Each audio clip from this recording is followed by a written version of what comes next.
여러분 안녕하십니까? 2024년 미국 대선 특집 보도 강혜신입니다. 네, 저는 오늘의 미국을 담당하고 있는 강혜신이라고 하고요. 매주 한 주일에 한 번씩 대통령 선거 투표 결과가 나오는 그때까지 미국 대선을 정리를 해드리고 있습니다. 이 미국 대선에 대해서는 오늘 만약에 이 방송을 여러분들께서 카말라 해리스 미국의 대통령 후보의 후보 수락 연설을 들으신 뒤에 그 이후에 들으시는 분, 듣고 보시는 분들도 계실 테고 아니면 그 직전 아직은 카멜라 해리스 후보가 수락 연설을 하지 않았습니다. 그래서 시차가 아주 애매하긴 한데요. 그렇다고 특별히 달라질 건 없습니다. 그래서 오늘은 카멜라 해리스 후보가 수락 연설을 하고 난 뒤에도 풀어야지 될 여러 가지 이슈들이 있거든요. 딜레마라고 볼 수도 있고 그 점을 맨 앞에 전해드리고 이번 주에 제일 중요했었던 것은 나흘 내내 이제 전당대회가 열렸기 때문에 그 전당대회의 여러 분위기, 부통령 후보는 이미 수락 연설을 했고 그리고 부통령 후보 수락 연설을 하는 날 아마도 이 방송을 어느 나라에서 보고 계시든지 11월 5일 이후에는 여러분들께서 코리안 아메리칸 최초의 연방 상원 의원 탄생 이런 뉴스를 접하시게 될 겁니다. 특별한 변수가 없다면 앤디 김 연방 하원 의원도 전당대회에서 연설했고요. 미국 정치인들이 수백 명이 있는데 그 전당대회 동안 연설을 할 수 있는 사람은 불과 얼마 되지 않습니다. 그래서 굉장히 중요한 거고요. 여론과 판세를 전해드려야지 될 텐데 아주 독특한 일이 일어났습니다. 독특하다는 표현은 좀 맞지 않은데 특이한 지금까지 없었던 그런 일이 일어났는데 로버트 케네디 주니어라는 케네디 가문의 사람이지만 지금 무소속으로 출마한 이 로버트 케네디 주니어가 트럼프 후보를 지지하면서 후보 사퇴를 할 것이다. 지금까지는 이렇게 알려졌거든요. 이것도 이제 지금 시간 싸움을 하고 있습니다. 불과 이제 한 24시간 정도 있으면은 이것도 완전히 결론이 날 텐데요. 그로 인해서 변수가 생기는가. 제가 한국에서 보도하는 거 보니까 트럼프 후보에게 무조건 좋다. 이렇게 보도하는 매체가 굉장히 많은 것 같았습니다. 그렇게 보는 사람들도 있고 그렇지 않다라고 보는 사람도 있고 결론은 나중에 나와 봐야지 알겠죠. 그리고 한 번은 정리를 해야지 될 것 같습니다. 아주 짧게나마. 왜냐하면 이것이 새로운 47대 미국 대통령과도 연관이 되기 때문에 조 바이든 현재 대통령이 말하자면 민주당 전당대회에서 스스로 조사를 읽은 것이나 마찬가지거든요. 그게 아니 왜 카멜라 해리스 트럼프 후보와 연결이 되는가 이런 부분들로 2024년 미국 대선 특집 보도 이어가겠습니다. 캘리포니아 넘버원 모기지 이용자 회사 이용자 나라 유럽에서 왔습니다. 유럽 관광은 미래관광 공동후원입니다. 한 주일 전과 비교를 하자면 아직까지는 로버트 케네디 주니어 후보가 어떤 입장을 발표하지 않았기 때문에 카멜라 해리스 후보가 조금 더 유리해졌습니다. 당선권에 조금 더 가까워졌습니다. 보통 이제 미국에서 정치인들이요, 줄을 선다 할 때는 인라인, 한국에서도 줄 서잖아요. 인라인 하는 것은 주로 공화당입니다. 후보들과. 그리고 사랑에 빠진다, falling in love 하는 당은 주로 민주당입니다. 그런데 이번에는요, 해리스 후보 쪽으로 쫙 줄을 섰습니다. 민주당에서 전체적으로 줄선, 인라인 한 것뿐만이 아니라 in love 이 두 가지를 민주당에서 이렇게 하는 것을 저는 보지를 못했습니다. 그만큼 해리스 후보의 위치가 여론으로도 그렇고 당내의 여러 분위기가 아직도 굉장히 좋다 하는 겁니다. 그런데요, 이제 해리스 후보가 후보 수락 연설까지 다 끝나면서 겪게 될 일을 이코노미스트가 아주 길게 정리를 했는데 저는 여러분들께 좀 짧게 어떤 그 스냅샷 같은 것을 보여드리겠습니다. 지금부터는 이런 점들이 당분간 미국 그 정치 뉴스에서 많이 나오겠구나 생각을 하시면 될 것 같습니다. 카멜라 해리스 후보는 후보가 됐지만 본인이 이룬 일이 아닙니다. 바이든 대통령 때문에 바이든 대통령이 나이가 많아서 스스로 고별사까지 하고 완전히 이제 빠졌습니다. 물론 누구보다도 강한 해리스의 자원봉사자가 되겠다 이렇게 얘기는 했죠. 그리고 또 공화당 후보인 트럼프도 많이 도와주고 있죠. 지난 몇 주일 동안. 이제는 나이가 들어 보이는 바이든이 빠지고 해리스와 비교할 때 19살이니까 차이니까는요. 그런 남자가 아주 사소한 모욕 같은 것을 하고 어두운 집착 같은 것. 그래서 유권자들을 점점 몰아내고 있습니다. 본인 옆에서. 그러니까 해리스 후보가 운이 좋은 거죠. 아직도. 그렇지만 본인이 스스로 예비선거도 거치지 않았잖아요. 그랬기 때문에 더 필요하다는 겁니다. 지금부터. 이제 수락 연설 다 끝나고 나서부터는 지금까지는 뭐 인생에 관한 게 전부였습니다. 어제도 보니까 오프라 윈프리가 전당대회에서 막 그 이민자의 딸로서 여기까지 왔다 이런 얘기들을 강조를 하던데 사람들은 그렇지 맥도널드에서 아르바이트를 했고 엄마는 인도계 아빠는 자마이카계 두 사람 다 엄청난 학자였고 어머니는 돌아가셨고 아버지는 85살 되셨는데 해리스 후보와 가깝지는 않은 것 같고 뭐 이 정도 알면서 남편도 얘기를 했지 뭐 첫 번째 데이트가 어떻게 됐다 그 소프트한 면 등등 정치 이력도 그 포지션 자체는 압니다.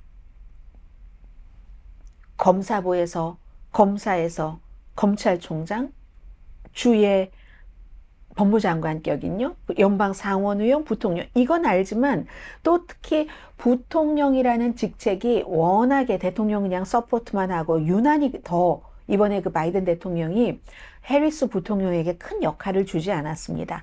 그래서 갑자기 바이든이 물러난 그 자리에서 후보가 되면서 해리스가 국민에게 보여준 것은 그냥 성격, personality 이게 유리했죠. 트럼프 후보의 막 그 거친 것들을 이젠 사람들이 실증내기 시작했으니까 정책을 딱 가지고 가면 오히려 막 골치 아플 가능성이 높습니다.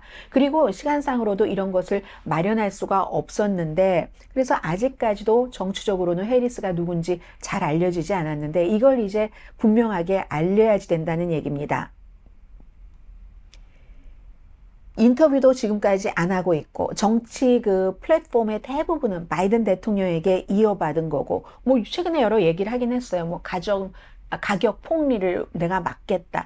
이런 것은 어떻게 보면 정치적인 신념이라기보다는 워낙에 물가가 비싸니까 유권자들에게 인기를 얻기 위해서 이제 이런 안을 내놓았다. 유권자 달래기용 그렇게 보는 사람들이 많고 그리고 여러 검사부터 뭐 부통령까지 거쳐올 때 약간 같은 이슈에서 이렇게 다른 입장을 취한 적이 있거든요. 그걸 실용주의라고 볼 수도 있습니다. 그리고 정치에서 미국 정치에서도 실용주의는 덕이 될 때가 많습니다. 그렇지만 철저한 원칙이 부족하고 실용주의가 있을 때는 이건 굉장히 우유부단하게 보일 수가 있죠. 국내적으로 어려운 문제가 왔을 때 국제적인 이슈에서도 이거 믿을만한가? 사람들이 생각을 할 텐데 그런 모든 것들을 해리스 후보는 지금까지 국민에게 보여주지 않았습니다. 그 보여달라고 하는 게 사치스러운 것일 수 있죠. 민주당으로서 볼 때는. 민주당으로서는 무조건 민주당뿐만이 아니라 많은 무당파 그냥 유권자들도 일단 트럼프는 안 되는 것 같다. 트럼프를 이기고 봐야지 돼. 바이든이 전에 4년 전에 그랬었고요. 그게 우선일 것처럼 보이는 것은 되지만 그리고 그런 인물을 누구를 일단은 무조건 이겨야지 돼 하는 그런 어떤 목적에 따라서 가는 일을 할 때는 좀 교활함 같은 것도 허용이 어느 정도는 되기도 하죠. 그런 인물인 거예요. 트럼프를 무조건 이겨야지 돼 할 때는 교활함 몇 스푼 정도 넣어도 돼 하는 그런데 그렇게 이기기 위해서도 뭔가 손에 잡히는 것을 보여줘야 된다는 겁니다. 그게 지금부터 9월 10일 트럼프와의 토론 때까지 뭔가가 나와야지. 아니면 트럼프라는 이제는 노련한 정치인이 됐잖아요. 그 사람이 토론에서 뭐 국제정책에 대해서 이스라엘에 대해서 뭐 국경에 대해서 인플레이션에 대해서 뭔가 중국과 대학이 당신은 약하잖아요. 뭐 이렇게 얘기를 하면 당신 국내 이슈에 대해서도 급진적인 사회주의자지? 이렇게 얘기했을 때 그냥 이미지만 가지고 이민자의 딸이고 이런 것만 가지고는 안 된다는 겁니다. 그리고 선거운동 너무너무 중요하지만 지금으로서는 지난주보다 조금 더 좋아졌습니다. 그래서 당선될 가능성이 조금 더 높아졌다고도 볼 수 있는데 그렇게 될 때는 당선되는 것만이 문제가 아니라 그 이후에는 선거운동을 잘한 것과 통치와는 또 완전히 다릅니다. 지금부터 해리스 후보는 국민들에게 통치 능력을 보여줘야지 될 겁니다. 자, 그리고 두 번째는요, 뭐 예를 들면 뭐 낙태 정책만 가지고는 안 된다는 거죠. 그리고 뭐 법인 세금 정책 정도는 내놨습니다. 미국의 법인 세금이 지금은 28%인데 21%인데 28%까지 올릴 것이라고 했습니다. 그리고 트럼프 후보는 이걸 이제 영구적으로 21%, 그것도 15%로 내려서 한다는 거거든요. 이렇게 법인세를 내려놓은 것은 트럼프입니다.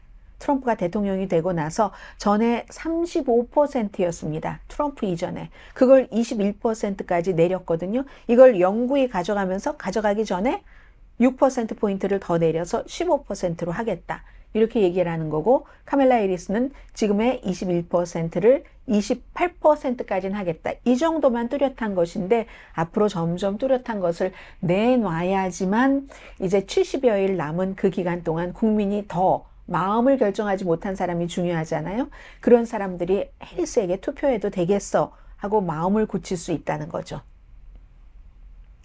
자, 그리고는 이제 민주당의 전당대회를 조금 말씀드리면, 전당대회는 늘 한국도 며칠 전에 이제 민주당 전당대회 끝났잖아요. 이재명 대표 다시 대표가 됐고요. 근데 미국의 전당대회 엄청 재밌는 쇼입니다. 온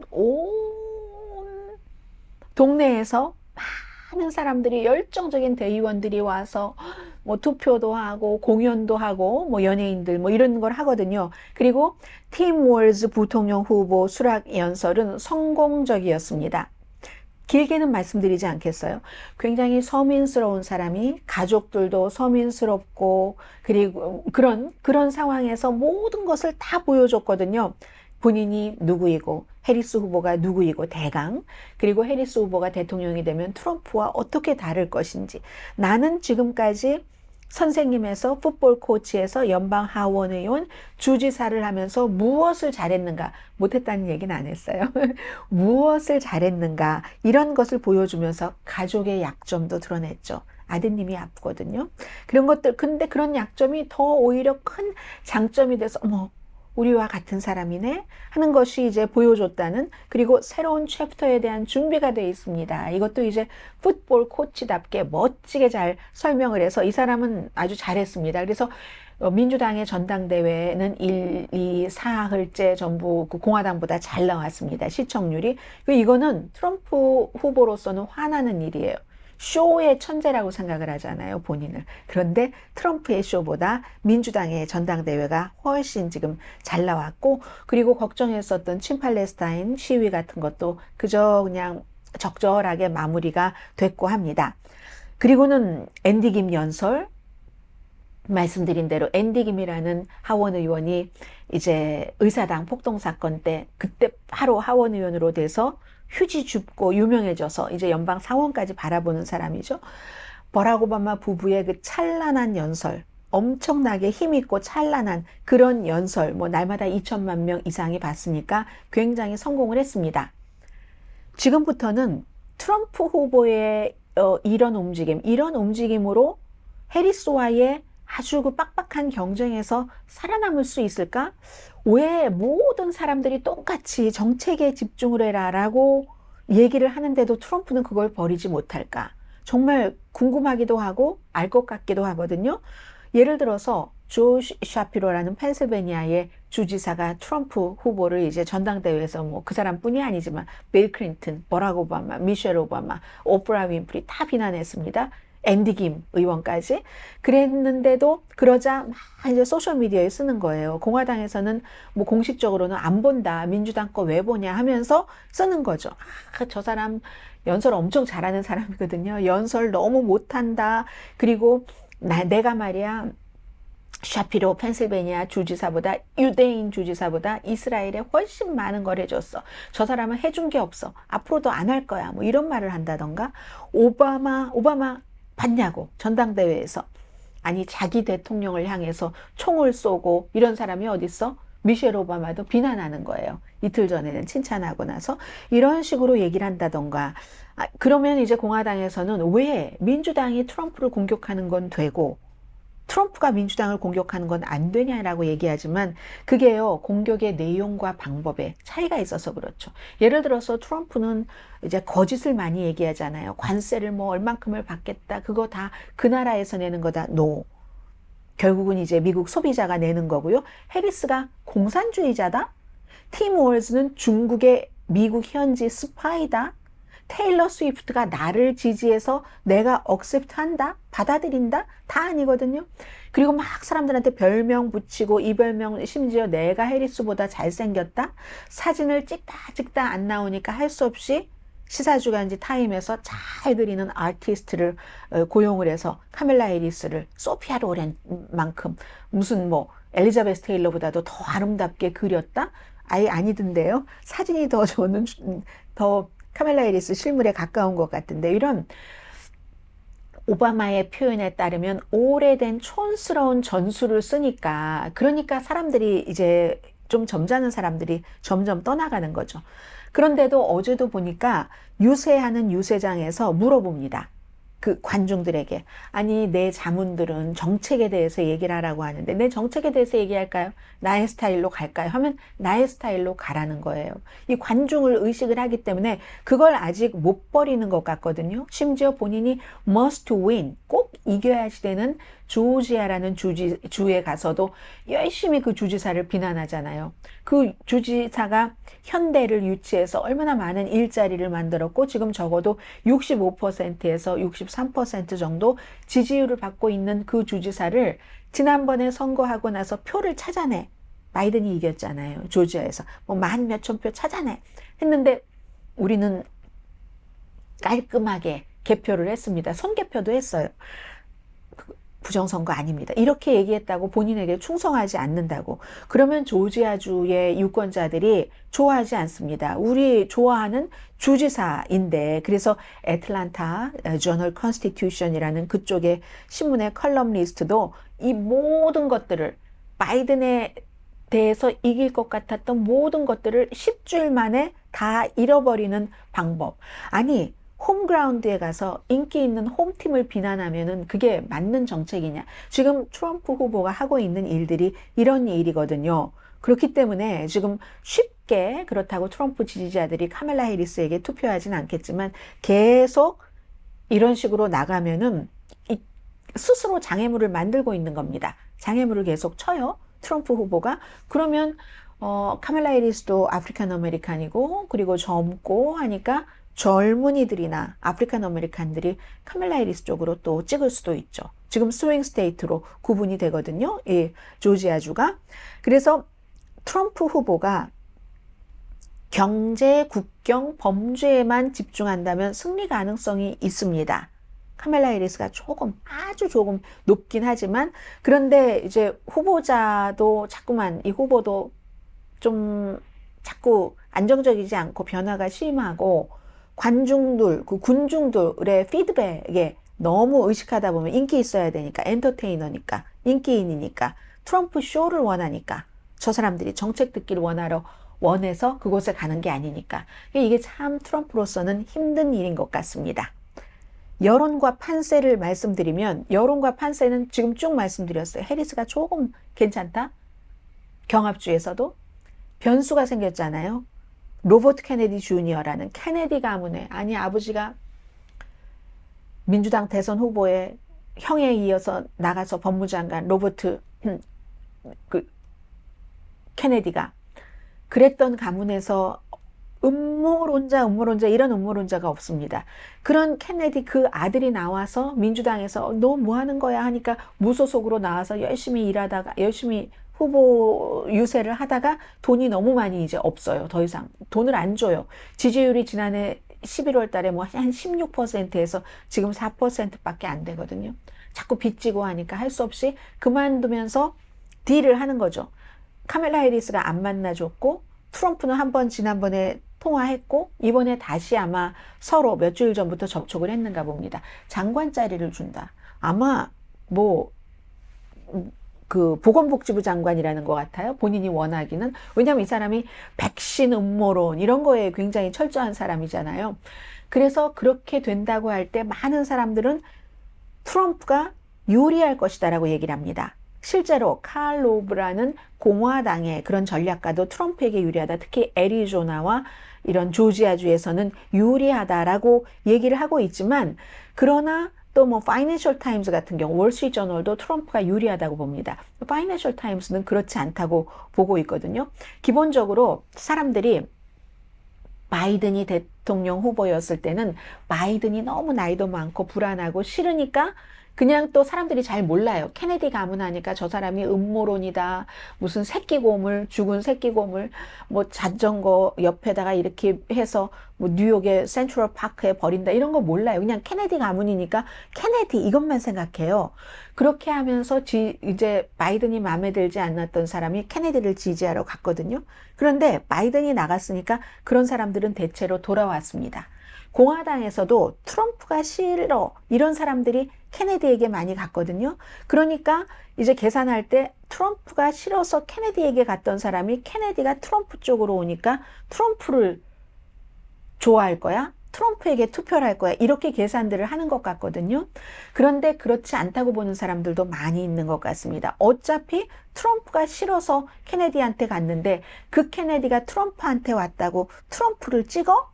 그리고 알 수가 없고, 그리고 4%라는 지지율이 너무 작기 때문에, 작아도 이제 격차가 작은 선거에서는 이게 뭔가가 될 수도 있겠죠. 아직은 모른다는 얘기입니다. 그리고 역사적으로 사실은 제3당의 후보들의 역할 같은 것을 굉장히 좀 과대평가하는 그런 것들도 있고 해서 모르는 겁니다. 이것도 이제 어떻게 민주당은 일단 집 나간 유권자들을 챙겨서 들어왔어요. 이렇게. 케네디 쪽으로 갔던 사람을. 그런데 공화당은 지금 케네디 쪽으로 간 사람을 케네디가 들어온다고 같이 데리고 들어올 수 있는가? 이건 아직까지 여론조사 같은 거 안 해봤고, 그리고 최종적으로 두 사람이 발표하기 전이기 때문에 모르니까 알 수 없다. 이 정도 말씀드리고요. 마지막으로 바이든 대통령에 대해서 좀 정리를 하겠습니다. 전당대회 첫날 본인을 위한 조사를 본인이 했어요. 실제로 제가 계산을 해봤더니 본인의 업적을 얘기한 게 카밀라 해리스, 팀 월즈, 이 팀을 지지한 것보다 시간이 훨씬 길었습니다. 사람들은 그래도 물러나 줬다고 땡큐 조, we love 조 이런 것을 열심히 했죠.